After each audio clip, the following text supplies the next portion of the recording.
Kaleshwaram commission బహిరంగ విచారణకు ఇవాళ 5గురు ఎగ్జిక్యూటివ్ సూపరింటెండెంట్ ఇంజనీర్లు హాజరయ్యారు. ఉన్నతాధికారులకు తెలియకుండా తిరుపతిరావు అనే అధికారి ఏజెన్సీలకు 1600 కోట్లు బ్యాంక్ గ్యారంటీలు ఇచ్చినట్లు కమిషన్ ముందు ఒప్పుకున్నారు ఇంజనీర్లు.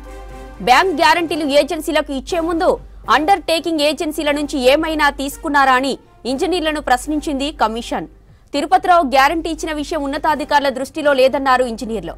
2022 జూలైలో భారీ వరదలు వచ్చాయని, ఆ వరదల కారణంగా సీసీ బ్లాక్ దెబ్బతిన్నట్లు చెప్పారు ఇంజనీర్లు. వ్యాప్కో సంస్థ డిజైన్ డ్రాయింగ్ పేపర్ చేసిందని, సీఈ సీడీఓ అనుమతితో తాము అమలు చేశామని కమిషన్ కు వివరించారు ఇంజనీర్లు.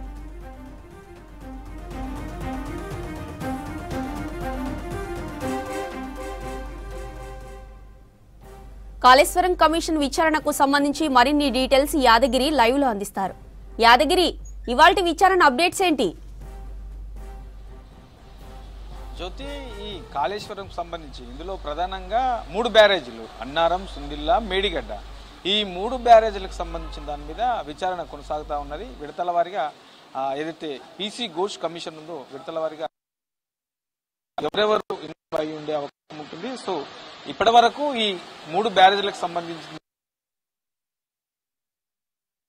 రూపంలో ఎవరెవరైతే ఇచ్చారో వాళ్ళందరినీ కూడా విడతల వారిగా కమిషన్ క్రాస్ ఎగ్జామ్ నుంచి పిలుస్తా ఉన్నది. అయితే అందులో భాగంగానే ఇవాళ 5గురు రిటైర్డ్, తర్వాత ప్రస్తుతం ఉన్నటువంటి ఇంజనీర్లు ఎగ్జిక్యూటివ్, తర్వాత సూపరింటెండెంట్ స్థాయి 5గురు ఇంజనీర్లను ఇవాళ కమిషన్ క్రాస్ ఎగ్జామించింది.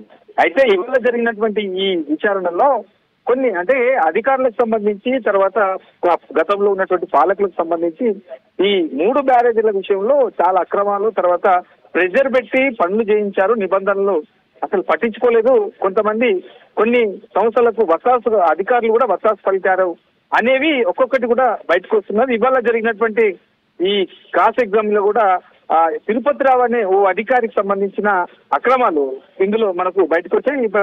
అధికారులు, కొంతమంది అధికారులు కమిషన్ ముందు తిరుపతిరావు ఏం చేశాడు, ఎట్లా దీనికి సంబంధించినటువంటి అక్రమాల మీద కొన్ని అధికారులు కమిషన్ ముందు అయితే అందులో ఒకటి ఏదైతే ఈ 1600 కోట్లకు సంబంధించి ఈ బ్యాంక్ గ్యారంటీ ఉంటుందో, ఈ బ్యాంక్ గ్యారంటీ సంబంధించి కమిషన్ ముందు ఇది ఉన్నతాధికారులకు తెలియకుండానే ఏజెన్సీలకు ఈయన బ్యాంక్ గ్యారంటీ 1600 కోట్ల వరకు బ్యాంక్ గ్యారంటీ ఇచ్చారు, ఇది ఉన్నతాధికారులకు తెలియకుండానే ఇచ్చారని చెప్పేసి ఇవాళ జరిగినటువంటి ఈ క్రాస్ ఎగ్జామింగ్ లో కమిషన్ ముందు కొంతమంది అధికారులు చెప్పారు. అంటే ఇట్లాంటివి చాలా ఉన్నాయి. ఇప్పటికే కొంతమంది అధికారులకు సంబంధించి కమిషన్ వాళ్ళ డేటాను సేకరించింది, ఏ స్థాయి అధికారి ఎట్లా చెప్తా ఉన్నాడు, తర్వాత గతంలో ఈ 3 బ్యారేజీలకు సంబంధించి ఎట్లాంటి అక్రమాలు చేశారు, నిబంధనల విషయంలో ఎట్లాంటి నిర్లక్ష్యం వహించారు, సో వాళ్ళ స్థాయిలో చేయాల్సిన పనులు చేయకుండా ఎంత నిర్లక్ష్యం వహించారు.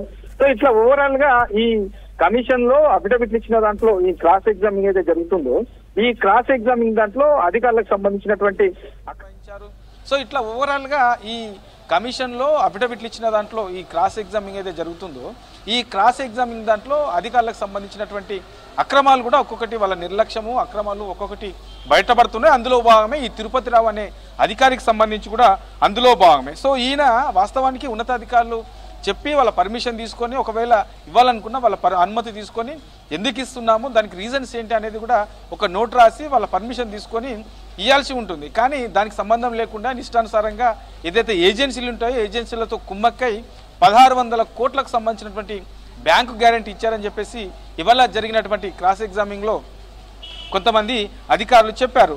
ఇక వీటితో పాటు 2022లో ఈ 3 బ్యారేజీలకు సంబంధించిన దాంట్లో కూడా 2022లో పెద్ద ఎత్తున భారీ వర్షాలు పడ్డాయి, వరదలు కూడా భారీ ఎత్తున వరదలు వచ్చాయి. సో దీనివల్ల ఈ 3 బ్యారేజీలకు సంబంధించిన దాంట్లో కూడా నీళ్లు చాలా వచ్చాయి. అదే టైంలో అక్కడ ఈ వరదల కారణంగానే పెద్ద ఎత్తున వరదలు ఏవైతే 2022లో వచ్చాయో ఆ వరదల కారణంగానే సీసీ బ్లాక్ మొత్తము దెబ్బతిన్నది అని చెప్పేసి ఇవాళ కొంతమంది అధికారులు ఈ కమిషన్ ముందు ఇట్లాంటి ఈ దెబ్బతిన్న విషయాన్ని కూడా కమిషన్ ముందు క్రాస్ ఎగ్జామింగ్ లో చెప్పారు. ఇక వీటితో పాటు ఈ డ్యామేజ్ అయినాయి. సో ఈ దెబ్బతిన్న టైంలో 2022లో మరి డ్యామేజ్ అయిన టైంలో ఈ ఎవరికి లేఖ రాశారు, దీనికి సంబంధించి ఏం చేశారు అనే దాని మీద కూడా కమిషన్ ఇవాళ అధికారులను క్రాస్ ఎగ్జామ్ చేసింది. దానికి సంబంధించి కూడా వాళ్ళు ఇవాళ జరిగినటువంటి దాంట్లో ఈ ఏజెన్సీలకు ఎవరైతే ఈ రిలేటెడ్గా ఏజెన్సీలు ఉంటాయో ఆ ఏజెన్సీలకు లేఖలు రాసినట్లు అధికారులు కమిషన్ ముందు చెప్పారు. దాంతోపాటు ఈ డిజైన్లకు సంబంధించి డ్రాయింగ్లకు సంబంధించి ఎవరు ప్రిపేర్ చేశారు, ఎంత టైం తీసుకున్నారు, దీనికి సంబంధించినటువంటి సంస్థ ఏంటి, ఆ ప్రిపేర్కి సంబంధించినటువంటి అనుమతులకు సంబంధించి ఎవరిస్తారు, సో ఇట్లా ఓవరాల్గా దీని మీద కూడా క్రాస్ ఎగ్జామింగ్ చేసింది. దానికి సంబంధించి కూడా ఎవరెవరికి సంబంధించిన దాంట్లో ఈ డిజైన్ చేశారు, ఎవరు చేశారు, ఎప్పుడు చేశారు అనే దాని మీద కూడా ఇవాళ జరిగినటువంటి క్రాస్ ఎగ్జామింగ్లో కమిషన్ ముందు కొంతమంది అధికారులు చెప్పారు. వాస్తవానికి ఇందులో ఈ డిజైన్కి సంబంధించిన దాంట్లో ఈ వ్యాప్కో సంస్థకు సంబంధించినటువంటి సంస్థ డిజైనింగ్ చేసింది.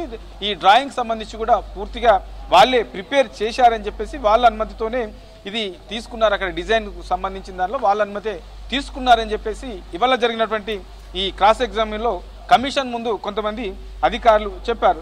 ఇక వీటితో పాటు ఈ నిర్మాణానికి సంబంధించి ఈ 3 బ్యారేజీలు ఏవైతే ఉన్నాయో ఈ 3 బ్యారేజీలకు సంబంధించి గ్రౌండ్ లెవెల్లో ముందుగా ఏమైనా టెస్టులు చేశారా, బ్యారేజ్ నిర్మాణానికంటే ముందు ఏమైనా టెస్టులు చేశారా, చేస్తే అందులో ఎలాంటి రిజల్ట్స్ వచ్చాయి, ఇట్లా ఓవరాల్గా దీని మీద కూడా కమిషన్ వీళ్ళను క్రాస్ ఎగ్జామ్ చేసింది. ఆ క్రాస్ ఎగ్జామింగ్లో వీళ్ళు వాళ్ళ స్థాయిని బట్టి వాళ్ళు ఏమేమి చేశారు, ఎందుకు ఒకవేళ చేయని ఉంటే ఎందుకు చేయలేకపోయారు, ఒకవేళ ప్రెజర్ ఉంటే ఎవరు ప్రెజర్ ఉంది, ఇట్లా ఓవరాల్గా దీని మీద కూడా కమిషన్ ముందు పూర్తి స్థాయిలో వాళ్ళ ఆధ్వర్యంలో ఏం జరిగింది అనే దాని మీద కూడా ఇవాళ కొంతమంది అధికారులు కమిషన్ దృష్టికి తీసుకెళ్లారు. ఇక బ్యారేజీల వద్ద డ్యామేజ్కి సంబంధించినటువంటి కారణాలు ఏంటి అని కూడా ఈ బ్యారేజీలు మరి ఇంత స్థాయిలో అన్ని ప్రికాషన్స్ తీసుకున్నామని చెప్పేసి కొంతమంది చెప్పడంతో మరి ఇంత ప్రికాషన్స్ తీసుకొని ఇన్ని నిబంధనలు కనుక పాటిస్తే ఎందుకు ఈ డ్యామేజీ ఎందుకు అయ్యింది, ఇంత తక్కువ టైంలో ఇంకా నిర్మాణమే పూర్తి కాలేదు, నిర్మాణం పూర్తి కాకున్న టైంలోనే ఈ డ్యామేజీ గల కారణాలు ఏంటి, ఎక్కడ నిర్లక్ష్యం వహించారు, సంస్థ నిర్మాణ సంస్థకు సంబంధించినటువంటి నిర్లక్ష్యం ఉందా, లేకపోతే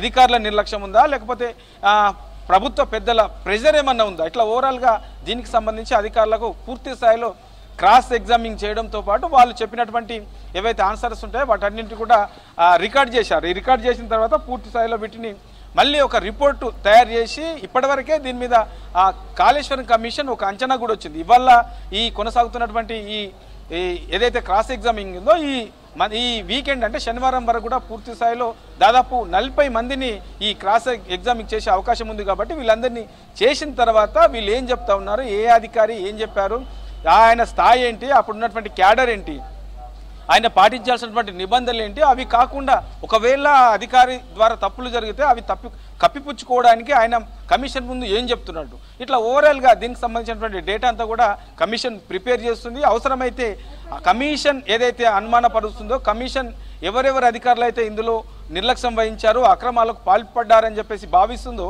వాళ్ళకు సంబంధించినటువంటి రిపోర్ట్ కూడా ప్రత్యేకంగా ఈ కాళేశ్వరం 3 బ్యారేజీలతో పాటు ఈ అధికారులకు సంబంధించినటువంటి రిపోర్ట్ కూడా ప్రత్యేకంగా ప్రభుత్వానికి ఇచ్చే యోచన చేస్తుంది. దానికి సంబంధించి కూడా ప్రత్యేకంగా కసరత్తు కూడా కొనసాగుతుంది. ఆ అధికారుల మీద క్రిమినల్ చర్యలు తీసుకోవాలని చెప్పేసి కూడా ప్రభుత్వానికి సిఫారసు చేస్తామని చెప్పేసి ఓ భావనలో ఉంది. కాబట్టి ఇటు 3 బ్యారేజీలకు సంబంధించి ఏం జరిగింది, అందులో ఎవరి పాత్ర ఉంది, ఇంకా ఎన్డీఎస్ఏ రిపోర్ట్ ఏం చెప్తుంది, విజిలెన్స్ అధికారులు ఇచ్చే రిపోర్ట్ ఏం చెప్తుంది, తర్వాత కమిషన్లో ఏం తేలింది, ఇట్లా ఓవరాల్గా వీటన్నిటిని స్టడీ చేసిన తర్వాత ఈ 3 బ్యారేజీల మీద ఒక ఫైనల్ రిపోర్ట్ ఇచ్చే అవకాశం ఉంటుంది జ్యోతి.